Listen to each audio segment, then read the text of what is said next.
Sound wicked, I think it's working. Sup people, it's Multiplier, and I'm going to show you the easy way to warp tracks, because there are a lot of tutorials that show you really stupid ways of doing it, and it's really easy once you know what to do. So first of all, quick disclaimer, this only works for tracks with a constant tempo throughout the entire thing, but that's pretty much all tracks, so it's only in rare cases with like Right on Time by Skrillex or obscure intros, or like the intro for Destroy Them With Lasers by Knife Party, that doesn't really fit the grid, but pretty much everything fits the grid, especially like house music, dubstep, techno, all that kind of, all the normal stuff fits, so you can do this method of warping. So what do?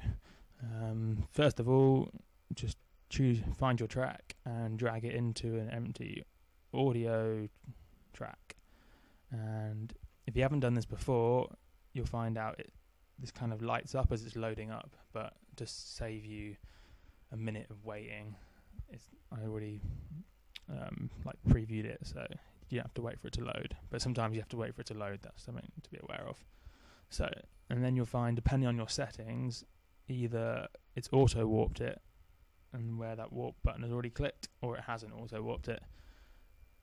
In my case, it hasn't warped it, and this button here is what tells you like if you're warping it or not. So yellow means it's warping, and not yellow means it's not warping. So you can just click that to amuse yourself for a while. But yeah, that shows you what is going on. And if you haven't tried warping before, what basically happens is you have these yellow kind of markers, like you can stick them in any way you like by double clicking, or like if you hover over these little arrows, you can insert them where Ableton thinks is the start of a beat. But if you have all these warp markers, you can drag them around and it stretches or shrinks kind of audio. So what you're basically doing is you're warping or stretching the track to fit this grid, which is how dance music is structured. So that's basically what warping is. Yeah, that's what warping is, but you can warp tracks in a really simple way by not really warping them. What you need to first of all do is find out what the tempo of the original track is, because this makes everything really easy. So to do that, first of all, just get rid of any warp markers that may be there. There may be 3, there may be 100, there may be 1, but you need to get rid of them all first. So you do that just by double clicking them. Yay, pretty sweet. And find the start of a bar, say this looks like the start, so just hover over that little arrow, double click it, and there you go, you got the start of one bar of music, and then I know that that's going to be the start of the next bar, so I'm going to double click that. So you see we've got 2 warp markers covering the length of a bar. See, that's kick drum, hat, snare, hat, kick drum. It's just a simple bar of music. And then to find out the tempo from this, actually I think that's only half a bar. That's fine, whatever, it's all good. Drag it, take these handles and drag them to a big number, like wait, let's go back. Let's get rid of that first one. Let's drag that onto 1 because that's the start of the track. And then, actually that was 1 bar. No, that wasn't 1 bar of music. That was half a bar of music. So yeah, I've rambled a bit, but okay. We've put a warp marker on the first kick drum and the third kick drum, which is half a bar, and then we've dragged the warp markers onto the 1 and the 1.3. And what you're thinking is, wow, that's how everyone does it, and then you just do that for all the kick drums. Well, that's stupid. What you can see by dragging it on is we've only done it roughly, but you can see down here the segment BPM is shown a number that's near 128, and that means I can be certain that the actual BPM of the track is 128 beats a minute. So that's how you find out the BPM. You basically loosely fit where you think the kick drums are, or the snares, to the grid, and then have a look at what the segment BPM is. And bear in mind, this only really works when you have 2 warp markers. And of course, when you're not doing the tutorial on it, you can do this in a matter of seconds. It's really quick. So remember that number, 128.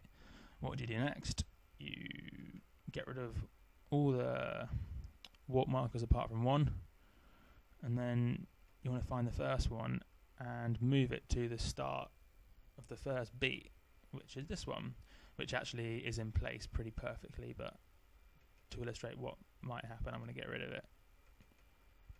Probably. Or not. What's going on? How can I illustrate a rare case? What about over here? Yeah, here you can see. Sometimes what happens is you see these little arrows where the warp marker is. They're not quite lined up with the start of the transient of the kick or the snare or whatever. So you can move that by holding the shift button and then moving the mouse, and it moves this marker. So you just move it to the start of the transient and then double click it. But do that with the first beat. I got kind of lucky on this track. Ableton did an alright job of finding the start of the kick drum.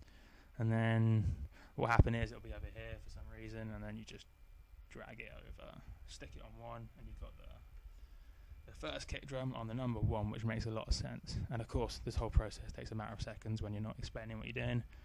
And then, providing you haven't got any other warp markers in the track, which, have a look, there's no other yellow things, you simply click the first warp marker, go to segment BPM, type in the BPM of the track, which we know to be 128, and then whack the enter key, and you'll see that everything now lines up, which is brilliant.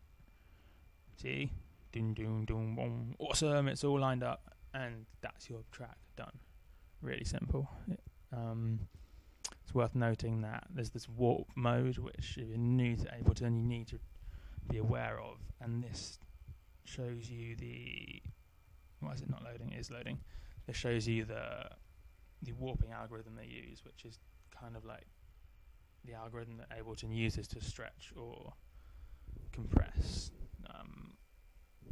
the audio. So if you've got like a loop that you want to warp, then beats is obviously the best, and that preserves the transients of the drum sounds, and then it like stretches the spaces, whereas like tones and textures uses more complicated algorithms that doesn't work as well for drum samples, for example.